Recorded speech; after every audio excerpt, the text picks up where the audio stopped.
Olá, meu nome é Rogério Rockenbach, eu sou sócio-líder de auditoria da HLB Brasil. E você está ouvindo a edição do nosso novo quadro de entrevistas, o HLB Convida.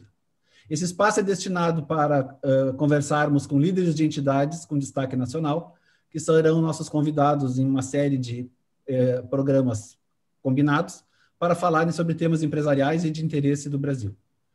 No evento de hoje, nós contamos com a presença do presidente do Conselho Federal de Contabilidade, o contador Zumir Ivani Breda. Zumir, salve. Faça a sua apresentação, por favor. Bom dia, meu caro amigo Rogério Rockenbach.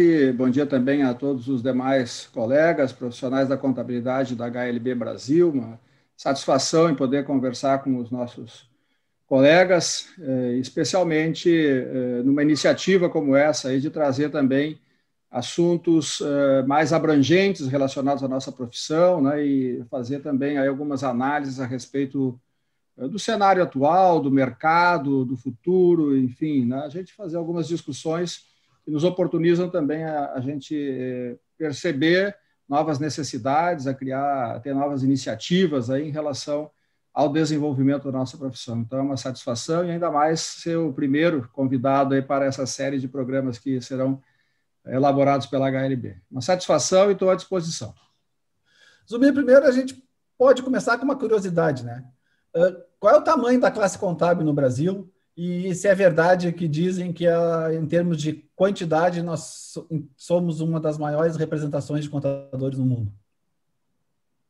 É verdade, sim, né? Nós hoje somos aí 519.200 profissionais no Brasil, ou seja, mais de 500 mil de profissionais, né, em todos os 27 estados e 26 estados mais do Distrito Federal. E temos ainda também hoje um número de 74.150 empresas de serviços contábeis no Brasil, né? Então, com certeza, aqui na América Latina, nós somos o maior mercado de trabalho, né, de contabilidade, o maior número de profissionais e de organizações contábeis, né?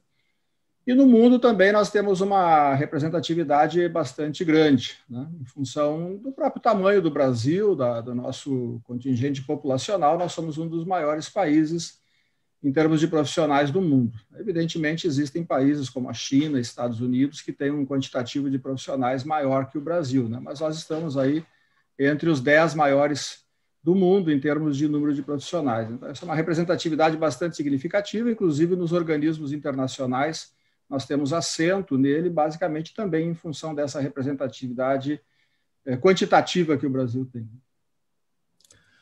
Zumir, em 2020, né, foi um ano que trouxe muitas mudanças importantes para diversos setores no Brasil e no mundo, né? Inclusive, obviamente, para o setor da contabilidade, que teve que se adaptar rapidamente às circunstâncias trazidas com a pandemia da Covid, né? Por isso, assim, uma questão que a gente gostaria de te ouvir é sobre se o modelo de contabilidade que existia, ele mudou para sempre, né? E o que se pode esperar aí nos próximos anos, principalmente com o avanço da tecnologia no exercício da atividade profissional.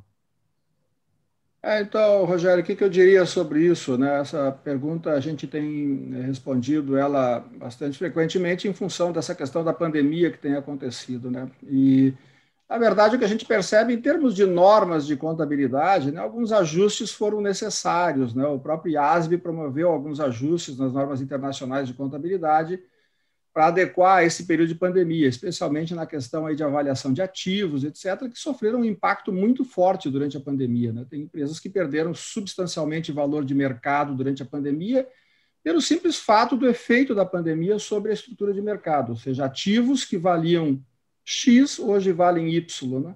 E a diferença entre X e Y é bastante grande. Então, isso provocou aí uma necessidade de a gente revisar para fazer ajustes nas normas em relação a essa questão aí, alguns procedimentos de contabilidade que foram ajustados ao longo de 2020 pelo próprio IASB, né? Então, mas eu não diria assim que foram mudanças tão substanciais em relação à questão de normas internacionais de contabilidade, né?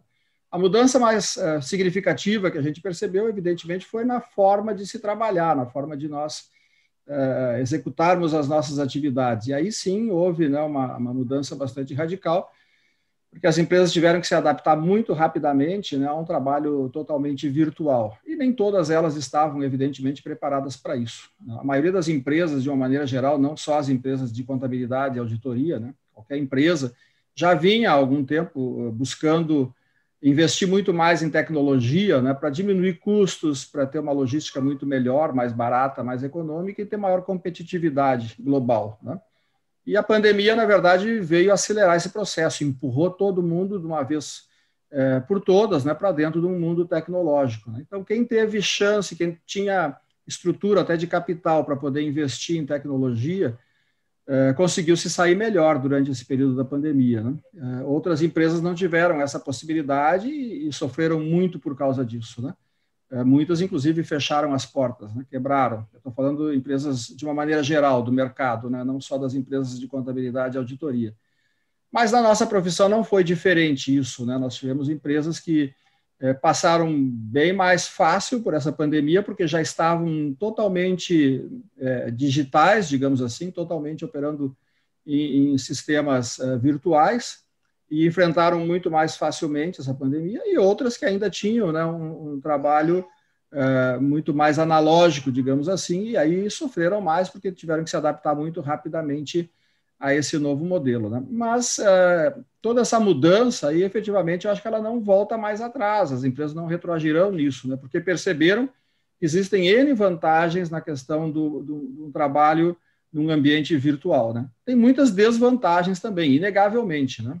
A principal delas, inclusive, é a vulnerabilidade das informações, né? No mundo virtual, a vulnerabilidade aumenta muito mais, né?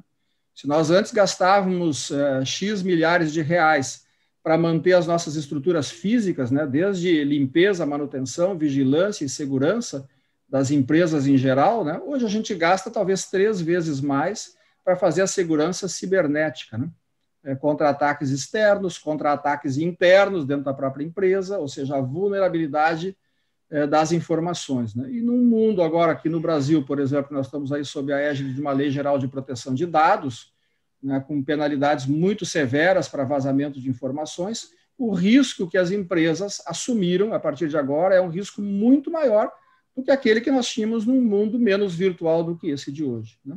Então, quando a gente fala e diz assim, esse mundo virtual é muito melhor, é muito mais rápido, é muito mais ágil, nos permite fazer muito mais coisas em menos tempo, isso é absolutamente verdade, mas isso tem um preço, né? Isso tem um preço muito alto, que é o preço da segurança dos dados, das informações e tudo mais, né? E, de uma maneira geral, as empresas não estão preparadas para isso, não estão, né? Basta ver os exemplos que nós tivemos ao longo de 2020, de empresas que sofreram ataques cibernéticos, né? Empresas multinacionais de grande porte, né? Mega empresas, que simplesmente pararam as suas operações porque não conseguiam operar os seus sistemas de produção em virtude de ataques de hackers, né? Os órgãos públicos, de uma maneira geral, no Brasil e no mundo, foram alvo de pesados ataques de hackers, né, que paralisaram as atividades desses órgãos, né?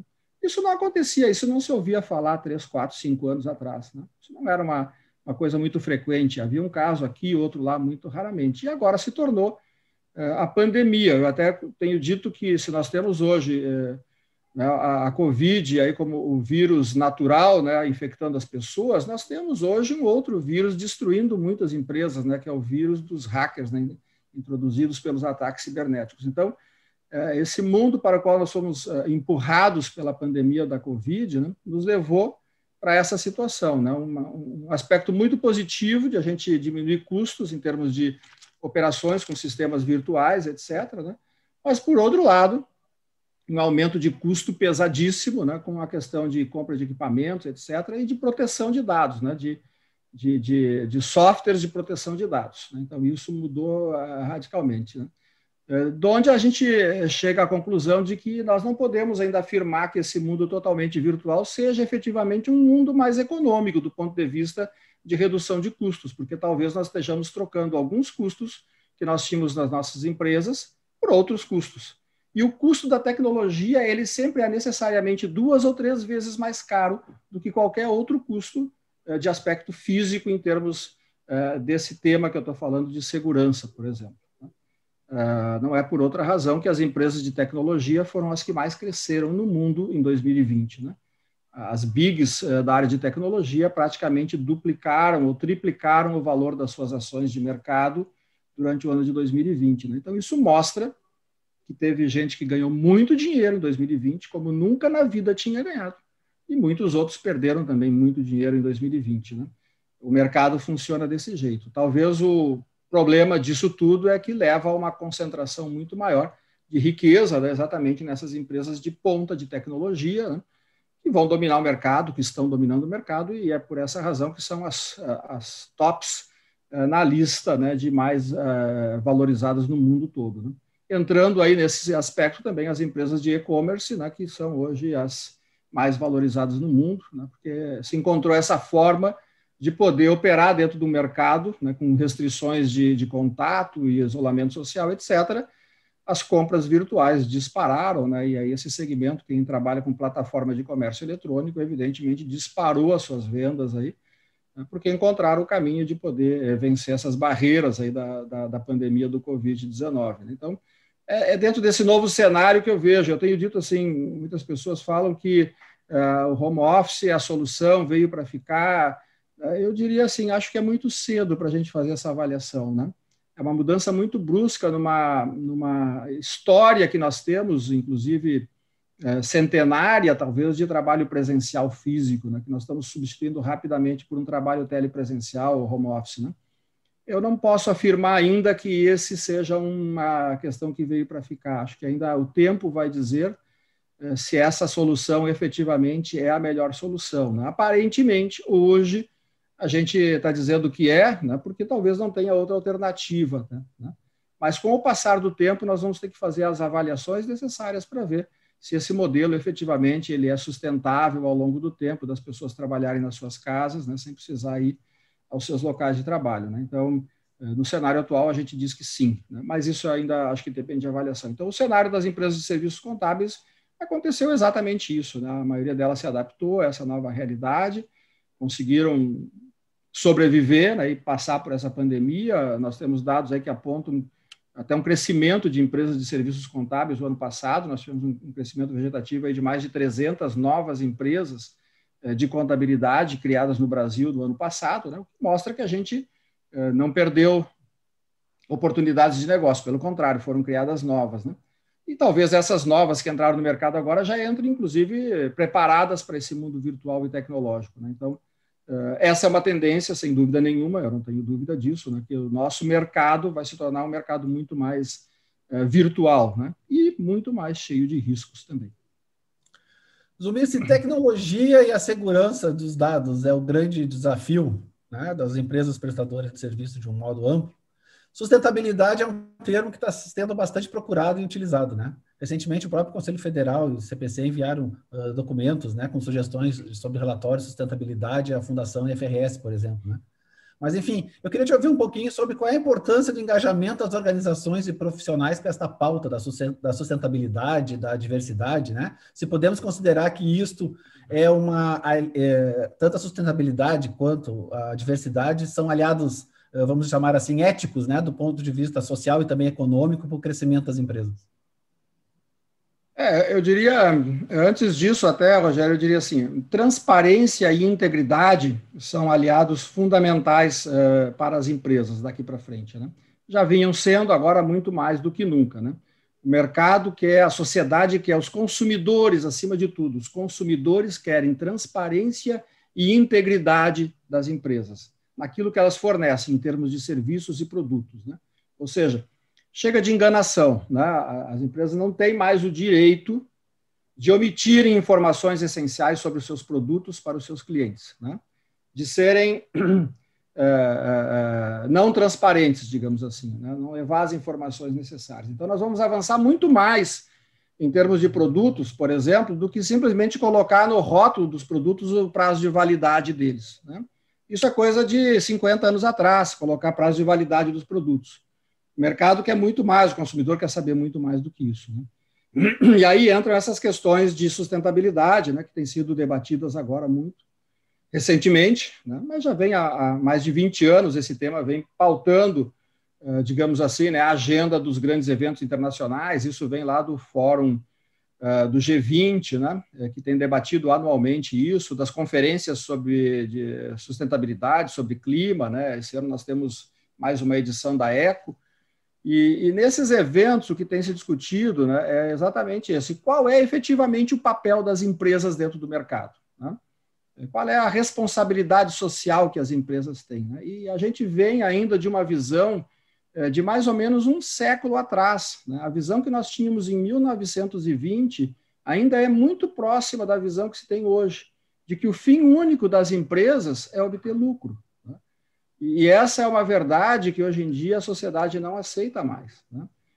De uma maneira geral, a sociedade entende que as empresas têm que ter lucro, sim, evidentemente, né? Elas precisam ter lucro, mas esse lucro ele precisa estar relacionado com uma série de compromissos da empresa com a sustentabilidade, né? E aí, quando se fala em sustentabilidade, entra esse pilar, né, do ESG, né, que seria a sustentabilidade em termos ambientais, sociais e de governança corporativa, né? Que envolve essas duas palavras que eu falei antes, transparência e integridade, né? Então, isso significa dizer que nós, profissionais da contabilidade, vamos ter, nesse novo cenário, uma responsabilidade muito maior em termos das informações que nós produzimos, né? Porque não é mais compatível com a realidade atual as informações que nós divulgamos nos relatórios de gestão das empresas, que são essencialmente ainda informações de natureza econômico e financeira, né? E hoje se requer um volume muito maior de informações além dessas, né? Não que essas não sejam importantes, evidentemente que são, mas os investidores que querem colocar os seus investimentos, que querem colocar as suas economias, né, na busca de investimentos em ações, em empresas, né, no mercado aberto, querem saber muito mais sobre essas empresas, porque os riscos são muito grandes, né? Então, as empresas vão precisar também divulgar quais são as suas políticas em relação às questões ambientais, quais são as suas políticas em relação às questões sociais e quais são as regras de governança corporativa que essas empresas estão adotando, né? Porque esses fatores são determinantes em relação ao sucesso dos investimentos, né?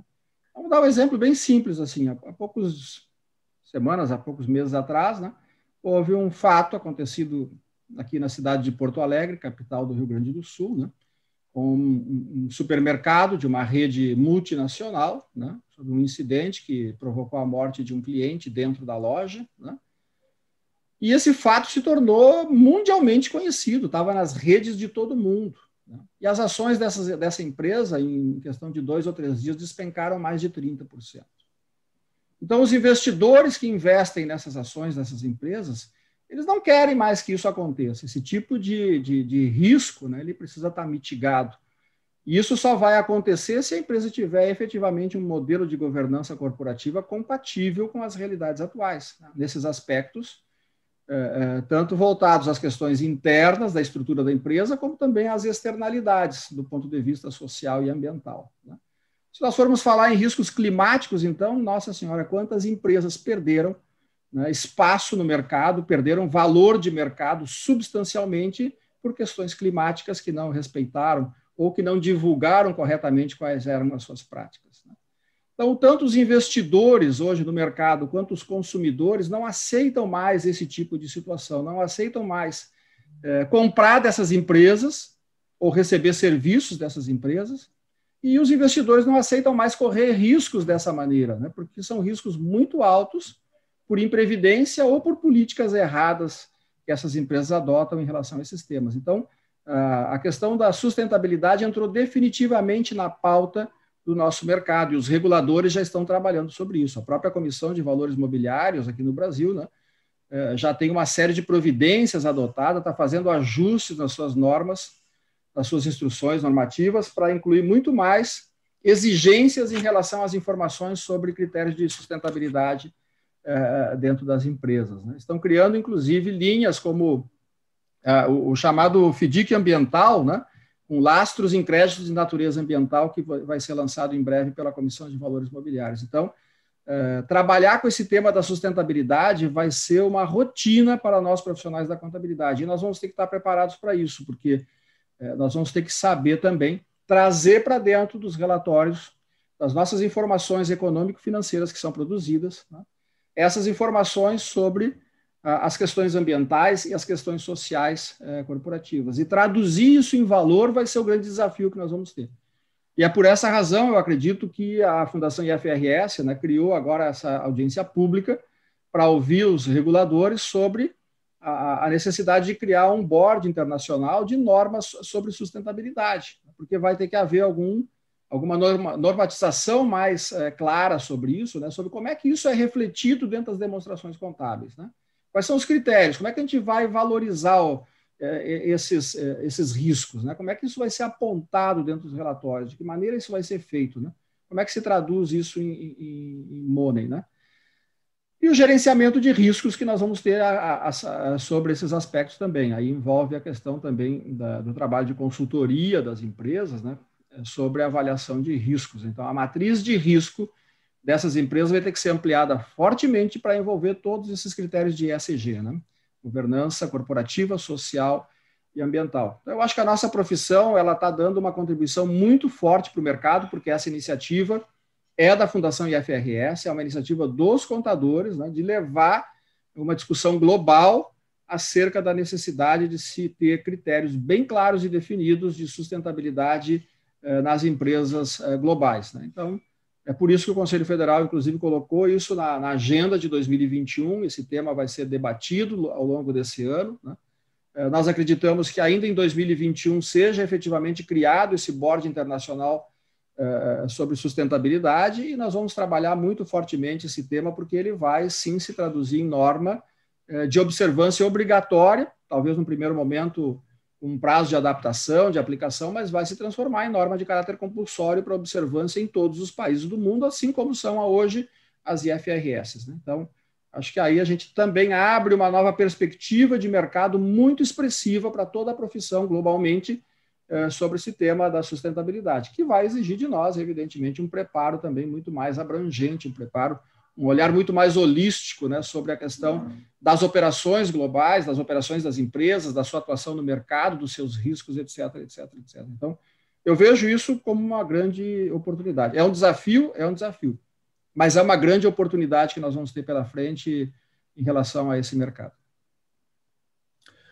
Zulmir, os profissionais da contabilidade eles têm uma percepção, né, que foram decisivos no enfrentamento da pandemia do ponto de vista dos seus trabalhos e do seu assessoramento às empresas, né, para aplicar todas as regras, todas as mudanças, todas as transições que ocorreram pela necessidade, né?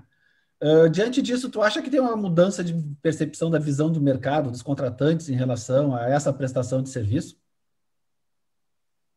Olha, Rogério, eu tenho certeza que sim, né? Porque as empresas perceberam que uma área que talvez elas não estavam dando a devida atenção, e aí quando eu falo as empresas, eu estou falando a direção, os diretores, os sócios, os donos das empresas, né? Perceberam que havia uma necessidade muito forte de ter informações importantes, rápidas e úteis, né, para a tomada de decisão.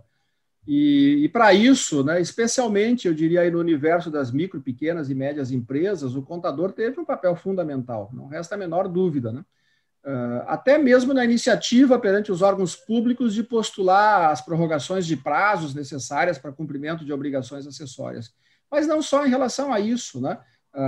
Eu penso que isso foi importante, mas eu acho que o mais importante foi ajudar essas empresas a criarem mecanismos para sobreviver durante a crise, né? Muitas empresas não tinham plataforma de e-commerce para negociar os seus produtos.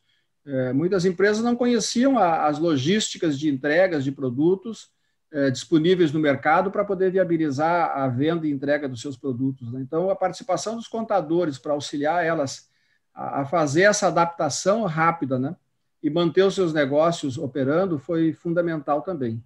E eu acho que também foi decisiva a questão do suporte econômico financeiro, ou seja, ajudar essas empresas a alcançarem as linhas de crédito que foram disponibilizadas pelo governo federal, e aí me refiro especialmente ao Pronamp, né, que foi uma linha de crédito concedida com os juros mais baratos da história desse país. Nunca se teve uma linha de crédito tão barata quanto o Pronamp, né, com uma taxa de juros aí da média de 3,5% ao ano, né, sobre as operações concedidas. Então, isso veio para salvar as empresas realmente, e o acesso a esse crédito dependia muito dos contadores, porque o governo exigiu das empresas informações contábeis, né?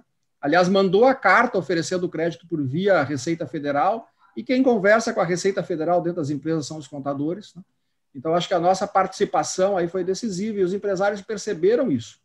Aliás, não foi só os empresários que perceberam isso, os governos perceberam isso. Tanto é que nos decretos, né, dos estados, dos municípios, que foram publicados para reconhecer quais eram as atividades essenciais para o funcionamento da economia, praticamente em todos os 27 estados brasileiros a nossa profissão foi incluída dentro dos decretos assinados pelos governadores estaduais, reconhecendo a essencialidade da nossa profissão para o funcionamento das empresas, né? Então, isso para nós representou, sim, um reconhecimento público perante a sociedade de que a economia não funciona bem se os contadores não estiverem presentes, se não estiverem lá cumprindo o seu papel, né, de assessorar as empresas, de resolver os problemas de ordem tributária, econômico, societária, que muitos tiveram também, né, na questão da realização das assembleias gerais, etc., etc., se não fosse a nossa participação, inclusive levando para o governo as proposições do que era necessário ser feito, como nós fizemos, como as entidades de classe, o Conselho Federal, a própria FENACOM e o IBRACON também fizeram, né, de levar ao governo as demandas daquilo que era necessário para que as empresas sobrevivessem. Então, acho que a nossa profissão saiu aí também com um reconhecimento muito expressivo da sociedade, da sua essencialidade durante o período da pandemia, né? A gente costuma dizer que o nosso papel aí foi uma atuação de médico das empresas, ou seja, salvar a vida das empresas, né? E acho que nós cumprimos bem essa nossa missão. Evidentemente que algumas empresas acabaram fechando as suas portas, isso foi inevitável, né? Mas o estrago teria sido muito maior se a nossa classe não tivesse agido rapidamente e tivesse dado uma contribuição decisiva para que essas empresas não fechassem, não encerrassem as suas atividades e nós não perdêssemos mais vagas de emprego daquelas que foram perdidas. Sumir, é a visão corrente do mercado que tanto o país, né, os estados, os municípios, como as empresas brasileiras precisam muito de uma contabilidade, de uma prestação de serviços contábil, tributária, RH, folha, enfim, né, dessas nossas atividades, precisa de uma qualificada prestação desses serviços, né? O que deve ser levado em conta, né, na hora de contratar esses serviços? Isso é uma questão corrente, né, que as empresas normalmente se deparam com algumas dificuldades, assim, ó, de o que considerar na escolha adequada e qualificada de uma prestação de serviço. Olha, eu penso que a gente tem alguns exemplos, por exemplo, da área pública, né? A área pública, quando vai contratar uma prestação de serviços ou quando vai adquirir alguma mercadoria, algum bem ou contratar uma obra, ela realiza um processo licitatório, né? O processo licitatório é um processo onde você vai examinar as empresas que estão no mercado para oferecer aquele serviço e buscar dentre elas aquela que você acha que seja a melhor para prestar o serviço, né? A que você entende seja a mais adequada, né? É claro que na área pública existem algumas regras do jogo, né? Por exemplo, você não pode escolher a melhor empresa em termos de qualidade, né? Mas sim uma combinação de dois fatores, a melhor qualidade com o menor preço, né? Mas isso também é a fórmula desejada por qualquer empresário que queira contratar um serviço. Ele quer a melhor empresa com o melhor preço, né? Essa equação nem sempre é fácil, né? Porque, via de regra, a empresa que tem a melhor qualidade tende a ter também o maior preço, né? Isso é mais ou menos normal dentro do mercado, né? Então, a contratação da prestação de serviços, né, ela precisa levar em conta, especialmente, no meu ponto de vista, a questão da qualidade, né? Na área pública se chama isso de fazer uma licitação de melhor técnica, né? Ou seja, existe a licitação de menor preço, né, onde você contrata exclusivamente pelo preço, existe a combinada, técnica e preço, onde você olha os dois fatores, e existe a licitação só de melhor técnica, né, que é muito rara de acontecer até. Mas existe, e essa é a que deve ser buscada, né, a melhor técnica, ou seja, a empresa que tem a condição de oferecer o melhor serviço dentro daquela especialidade que você busca, né? E para que isso aconteça, né, você vai ter que analisar uma série de fatores, né? E dentro da nossa profissão, o que a gente tem buscado fazer é criar alguns diferenciais, né? Por exemplo, então nós criamos os cadastros de qualificação técnica, né? Para que são esses cadastros? São para mostrar para o mercado aquelas empresas, né, que cumprem determinados requisitos que nós entendemos sejam indispensáveis para ela oferecer um serviço de qualidade, né? Então, no caso das empresas de auditoria, por exemplo, né, existe o Cadastro Nacional das Empresas de Auditoria, assim como existe tanto para pessoa física quanto para pessoa jurídica, né? As pessoas e as empresas que estão nesse cadastro são aquelas que se comprometem a adotar os padrões mais rigorosos que nós temos, né, vigentes em termos de qualidade na prestação de serviço, seja em relação ao cumprimento de programas de educação continuada, seja em relação à submissão a normas de revisão e controle de qualidade, né? Além, evidentemente, de cumprimento de código de ética e de observância de normas brasileiras de contabilidade, né?